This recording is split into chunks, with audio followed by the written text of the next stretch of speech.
Penjajahan klasik dan modern kurang lebih terjadi selama 3 abad lamanya. Bangsa Belanda menjajah Indonesia dan mengambil semua kekayaan sumber daya alam melalui sistem perbudakan masyarakat lokal dengan sistem kerja, rodi dan kebijakan-kebijakan lainnya. Hal itu membuat masyarakat Indonesia menjadi sengsara.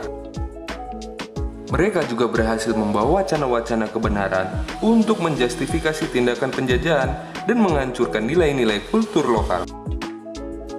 Tapi apakah kita benar-benar sudah merdeka dari penjajahan? Sebelum kita melanjutkan video ini, mari tekan dulu tombol loncengnya agar aku semangat untuk membuat video-video selanjutnya. Berasal dari perasaan senasib hingga mempunyai tekad untuk melepaskan diri dari para penjajah, masyarakat Indonesia akhirnya membangun kesadaran, solidaritas, dan semangat nasionalisme untuk melakukan gerakan pembebasan dari perebutan kemerdekaan dari penjajah bangsa Barat melalui jalan perang. Meskipun secara fisik kita sudah terbebas dari penjajahan fisik, kemerdekaan negara bekas jajahan tidak berarti langsung menghilangkan penindasan negara jajahan. Yang berbeda hanyalah bentuk penjajahannya saja.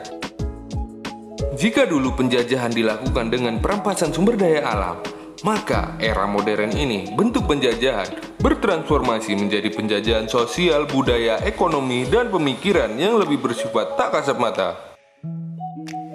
Menurut beberapa faktor pakar teori sosial, bentuk penjajahan modern dunia barat terhadap dunia timur ditunjukkan pada wacana globalisasi atau neokapitalisme internasional dan developmentalisme yang berlangsung secara samar tapi berdampak jauh lebih dahsyat ketimbang bentuk kolonialisme klasik. Globalisasi misalnya bukan hanya dituding sebagai wacana untuk bertujuan menciptakan ketergantungan ekonomi terhadap barat, tetapi juga sebagai jalan masuk infiltrasi budaya barat terhadap budaya timur.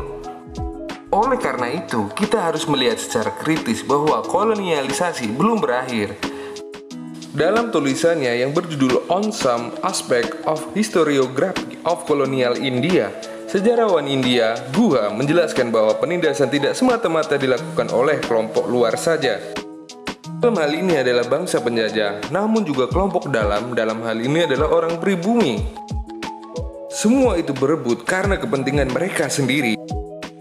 Sebuah pernyataan resmi dari Presiden Republik Indonesia Joko Widodo memerintahkan kepada Menteri untuk mengajukan banding atas kekalahan Indonesia dalam gugatan larangan ekspor nikel oleh World Trade Organization (WTO). Jokowi pun menyoroti kembali zaman-zaman sewaktu Indonesia dijajah oleh Belanda pada masa sebelum kemerdekaan. Dalam hal ini, menurutnya kejadian serupa telah terjadi kembali. Mau kita dilanjutkan ekspor bahan mentah, hati-hati. Dulu, pada zaman VOC, zaman company Belanda, itu ada namanya kerja paksa, ada namanya tanam paksa, menurut Jokowi. Zaman modern ini ada lagi ekspor paksa, kita dipaksa untuk ekspor. Loh, ini barang kita kok, ucap Jokowi di Kompas 100 dalam CEO Forum tahun 2022, dikutip dari kanal YouTube Sekretariatan Presiden Jokowi pada Jumat Desember 2022. Kendati demikian, pemerintah pun tak gentar dalam menghadapi kondisi ini. Jokowi pun menginstruksi para menteri untuk mengajukan banding dan kembali melawan gugatan WTO. Menurutnya, apabila Indonesia memutuskan untuk tidak melawan kembali, visi RI dalam membangun ekosistem besar dari industri electric vehicle atau EV, baterai, tidak akan bisa terwujud. Karena nikel itu, reserve kita nomor 1, timah kita nomor 2, bauxit kita nomor 6, tembaga nomor 7 di dunia. Punya semua membangun ekosistem EV baterai. Kita hanya kurang litium, nggak punya, ujar Jokowi. Sedangkan untuk litium sendiri, Jokowi mengatakan ia sempat berkoordinasi dengan Prime Minister Australia untuk melakukan kesepakatan pembelian. Namun ternyata di sana pun sudah ada tambang milik orang Indonesia. Ini strategis, benar melakukan intervensi seperti itu, sehingga ekosistem besar yang kita ingin bangun jadi. Grafit juga sama, sintetisnya sudah bisa kita produksi sendiri sekarang, artinya sudah jadi, katanya Jokowi.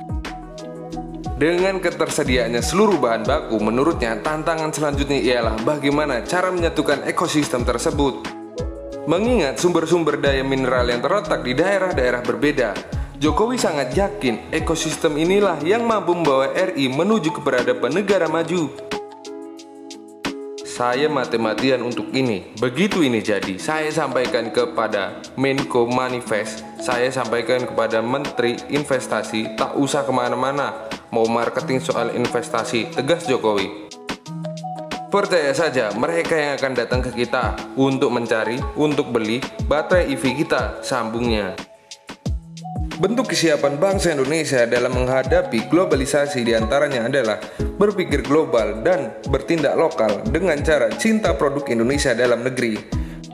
Globalisasi adalah keterkaitan dan ketergantungan antara bangsa dan antar manusia di seluruh dunia melalui perdagangan, investasi, perjalanan, budaya populer, dan bentuk-bentuk interaksi yang lain sehingga batas-batas suatu negara menjadi semakin sempit. Untuk itu, cintai produk dalam negeri, cintai bangsa Indonesia, cintai bahasa Indonesia. Jangan lupa subscribe, tinggalkan komentar kamu di bawah. Lalu, tulis apa yang ingin kita bahas pada video berikutnya.